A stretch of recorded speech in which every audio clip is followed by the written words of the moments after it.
ফুলকপি ডাঁটা ফুলের মধ্যে সেধিয়ে থাকে পোকা। শুধু পানি দিয়ে ধুলেই সেগুলি যায় না। কিভাবে তা পরিষ্কার করবেন? শীতের সবজির তালিকায় থাকা ফুলকপি, বাঁধাকপি বেশ জনপ্রিয়। কিন্তু ফুলকপিতে অনেক সময়ই পোকা থাকে, যা চট করে বোঝা যায় না। আবার বাঁধাকপির পাতাগুলি পরিষ্কার করে না ধুলে রোগ জীবাণু ছড়ানোর ভয় থাকে।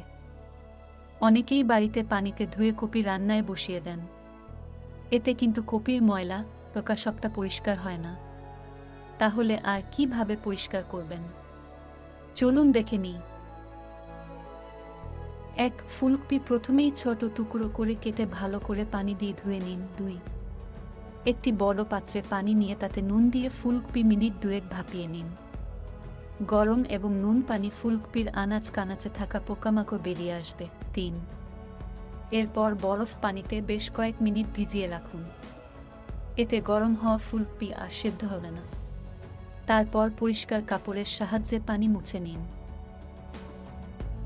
৪. এই অবস্থায় ফুলকপি যেমন রান্না করতে পারেন, তেমনি কপির পানি মুছে প্যাকেটে ভরে ফ্রিজেও রেখে দিতে পারেন। এছাড়া ফুলকপি কেটে পানিতে কিছুটা বেকিং সোডা দিয়েও ভিজিয়ে নিতে পারেন।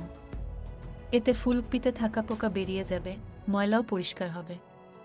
তারপর একবার পরিষ্কার পানিতে ধুলেই চলবে। তবে যদি ফুলকপি না কেটে রান্না করতে চান, সেক্ষেত্রে ভালো করে পানিতে ধুয়ে গোটা ফুলকপিটি নুন পানিতে ৫ মিনিট ভাপিয়ে নিতে পারেন। বাঁধাকপি কিভাবে পরিষ্কার করবেন? রান্নার আগে প্রথমেই পরিষ্কার পানিতে ধুয়ে নিন। তারপর বাঁধাকপির পরতগুলি আলাদা করে ফেলুন। একটি পাত্রে পানি নিয়ে তাতে ২ টেবিল চামচ সাদা ভিনিগার মিশিয়ে নিন। সেই পানিতে বাঁধাকপি কিছুক্ষণ ভিজিয়ে রাখলে ভালোভাবে পরিষ্কার হবে। তবে এরপর আরও একবার পানিতে ধুয়ে নিতে হবে কপিটি। আশা করি আজকের ভিডিওটা আপনাদের একটু হলেও উপকারে আসবে। যদি আমার ভিডিও থেকে একটু উপকার পান, তাহলে অবশ্যই আমার চ্যানেলটা সাবস্ক্রাইব করার অনুরোধ রইল। আবার দেখা হবে নতুন কোনো ভিডিও নিয়ে।